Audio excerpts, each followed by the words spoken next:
Zlatko Huru's solidarity here on Democracy Now!, democracynow.org, The War and Peace Report. I'm Amy Goodman. As we turn now to the issue of money in the 2008 race, the Washington Post reporting today the record-shattering $150 million in donations Barack Obama raised in September represents a part of his financial advantage over John McCain.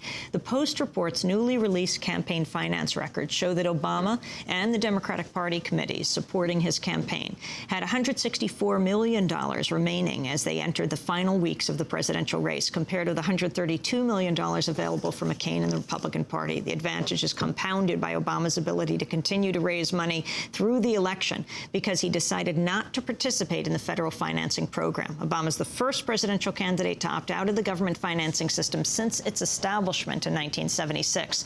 While there's been a lot of talk about the number of small internet donations Obama's received, the Post reports a review of his FEC filings reveals only a quarter of the $600 million he's raised has come from donors who made contributions of $200 or less. That's slightly less as a percentage than President Bush raised in small donations during his 2004 race. Meanwhile, the New York Times reports Obama's days away from breaking the advertising spending record set by Bush 4 years ago. Obama spent nearly $188 million on advertising in the general election. John McCain spent $91 million. Bill Buzenberg joins us now, Executive Director of the Center for Public Integrity, where he heads up the group's Buying of the President project. Welcome to Democracy Now! Thank you. Glad to be here. It's great to have you with us. Can you talk about whether campaign finance reform is dead and what exactly is happening in this campaign, the records that are being broken, Bill? We've never seen as much money in any presidential campaign as this one. Of course, you could say that every year, every 4 years. So multi-billion dollars we're talking about. It's huge. But there's something very different. Obama, yes, has raised, I think the figure the Post had a little low. I calculate more like $260 million from individuals giving less than $200. So he has raised, yes, something like $600 million, a lot of it from these small contributors. So it's something we have never seen before. If you go back, Bill Bradley, 8 years ago in 2000, started raising money on the Internet. Remember Howard Dean raised something like $41 million on the Internet. This is way above anything anybody ever thought would happen, and he's been very, very successful at it. There are some concerns, though. He's also raising money from those same major bundlers. Tremendous amounts of money are coming from bundlers who put together $50,000, $100,000, even up to $500,000. So it isn't true that it's all small money. It's a combination. He has been able to maximize both small and effectively large contributors. Bill Buzenberg is Executive Director of the Center for Public Integrity. Is campaign finance reform dead? I think we are seeing it will be dead, completely dead, next time around if there's not major reform. John Kerry was reminding us and warning us about this in 2004. Remember, he took money from the public financing system both for the primary and for the general, and didn't have enough money in the general to respond to some of the swift boat things because of that. So clearly it was on its last legs. Remember, neither candidate took this money in the primary after saying they would take public financing. They didn't. Both said they would take it in the general, and then Mr. Obama opted out not to do it. It's been a great advantage for him not to because of the money that he's raised. But next time around, can you imagine any candidate sticking with the public financing system at the level that it's at? John McCain gets $84 million for his entire campaign for the general election. That's what he can spend.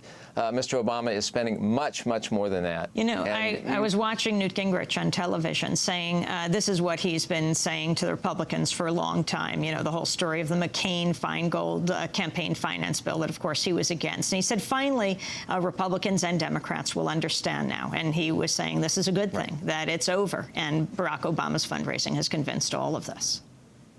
I think it's over unless there is some major reform. And in truth, it's, you know, sometimes we have to look at the money going into the advertising and, you know, just look at what they do in England when they have actually free airtime for candidates running for office. We're spending so much money into advertising, which is wonderful for all the networks and all the local television stations, and they're thrilled to have a presidential campaign spending this much money.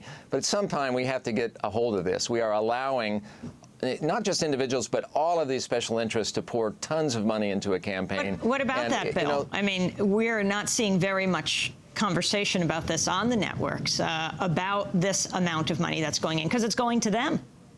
It's going to them. You'll never see them comment on it. I do know that every local television station I've ever been to, I ask them, well, how do you do in election years? And they say, oh, we buy all new cameras, we buy new sets. You know, it's tremendous. It's a huge benefit to us. The commercial broadcasters are cleaning up this year like never before, and you will never hear them questioning this system that allows so much money to come, in fact, to them. What about this? The New York Times analyzing donors who wrote checks of $25,000 or more to the candidates' main joint fundraising committees. This very serious issue that they're saying both Obama and McCain have managed to skirt campaign finance laws. The biggest portion of the money coming from the securities and investments industry, including executives at the big firms like Bear Stearns, Lehman, AIG, all involved in scandal now.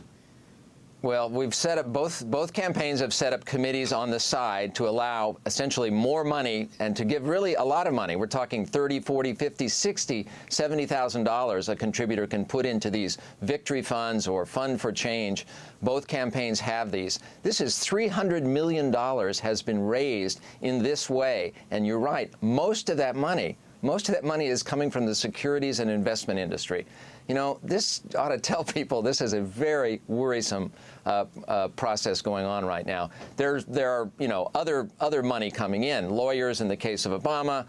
He also gets more entertainment money. Oil and gas. You have to remember 80% of the oil and gas money, the fossil fuel money, goes to the Republicans, and they're getting money on that side. So we basically have all of these different windows where money is flowing into these campaigns at the levels we have never, ever seen before. And the proposal, how you think campaign finance reform could be effective? I'm not here to advocate some solution, but I do know that there has to be, we have to have the parties, and of course the parties have not been willing to do this because they feel they will have an advantage next time, and they want to keep that window, that possible advantage open. But we need a reform process or a multi-billion-dollar campaign. Can you imagine we'll be talking about trillion-dollar campaigns in the future, which is just, you know, enormous amounts of money. And what's wrong with this is after this election, the people who have bundled and put together big pots of money are going to come back, whoever is elected, and they're going to be looking for access and influence. And you know what? We have big issues about climate change and health care, and tremendous amounts of money have already flowed into the campaigns on those issues, and we'll see more afterwards. And don't forget Congress. There's also tremendous money flowing into members of Congress running for re-election right now, too. So it's, you know, if we want to pull this back, this has to be reformed in some way. I love a system where, you know, you could give $200 or less, or you could take as many $100 donations from individuals as you'd like. And that's a big part of the Obama's campaign, and it's been a great advantage to him. But just remember, it's also big money as well as this small money. And he gets much more small money than McCain does, but both of them are taking large amounts of money to these special committees for change, which are joint committees made up of the party, and they say, well, the money goes to the states, therefore it's not really going to the candidate, it goes to field offices, but in truth, it's helping both campaigns tremendously. Bill Buzenberg, I want to thank you for being with us, Executive Director of the Center for Public Integrity.